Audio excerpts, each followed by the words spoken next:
Hey guys, what's the crack with you? My name is Roscoe and you're very welcome to Drive Quirky. So I'm just going to do a very quick intro and then we'll get into the video. Yesterday I put out a video. It's the first in this video series of the restoration of a 1991 Toyota Sera. In yesterday's episode I bought the car at the other end of the country up the north of Ireland, and I brought it back down and I had a look at it then the next day, walked around it and pointed out everything that was wrong with it. I really didn't know what I was talking about, completely overlook all the things that are wrong with it and go, oh yeah, that'll be fine.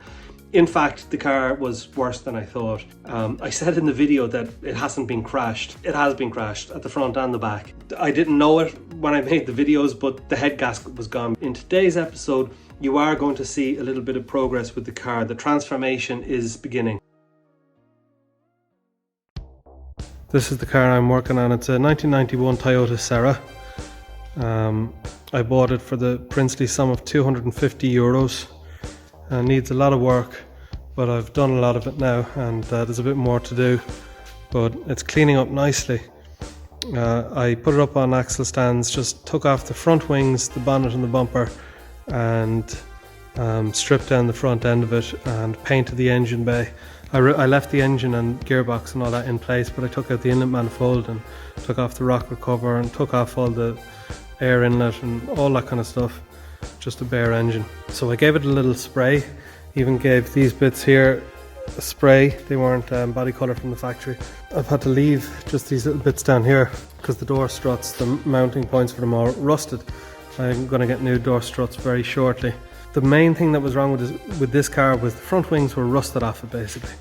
Absolutely irreparable. I bought replacement wings, second hand of course, but they had been repaired because they'd rusted before, so I'm in the process of repairing a repair. Not ideal, not a permanent solution, but I haven't gone and painted stuff down here. I'll just give it a bit of a wire brush and clean everything up. The other things that I need to do are, I have a bit of rust on the outer skin on each side down in front of the rear wheels, which is not uncommon for these cars, but it's confined to the outer skin, so it's fine.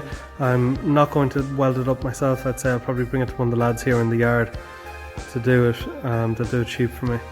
I'm going to need to fit another set of seats, I think, front seats, but luckily I have a set here which are not from a Toyota Sera, but I'm hoping to put into it. Nice Recaros. Yeah, so I think the engine bay cleaned up pretty nice.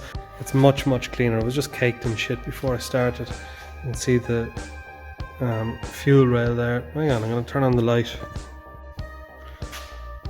Yeah, that's much better with the light.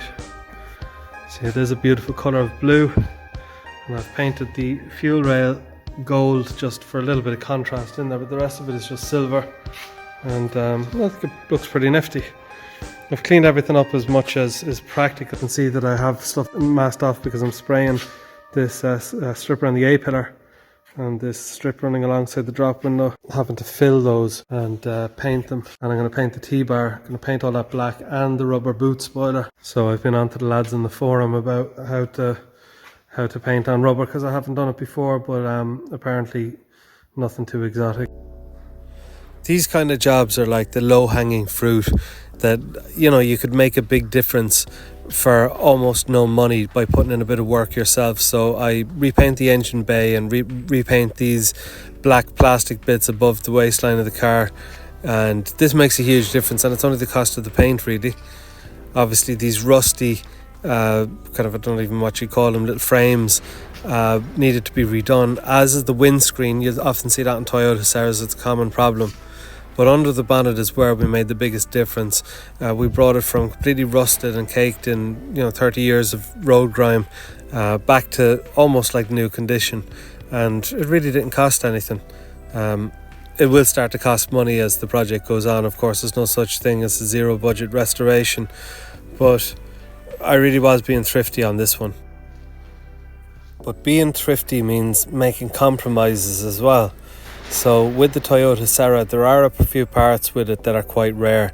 The headlights is one, and the front wings is another, because cars get in accidents, the front ends get ruined, and the wings do rust as well. So the best I could do to repair my wings was to get a set off of eBay. Now, they didn't look this bad on the ad. I could see there were a few little bits of rust and I knew I would have to refurbish them, but they were much worse in person. Not quite as bad as the wings that came on my car in the first place, but it's not an ideal situation. You normally wouldn't do this, like start repairing a set of wings. It's rusty, you just get a new set, but it's not an option in this case. So these are the wings I got from eBay. They have like 3 paint jobs, one on top of the other, all with their own filler layer.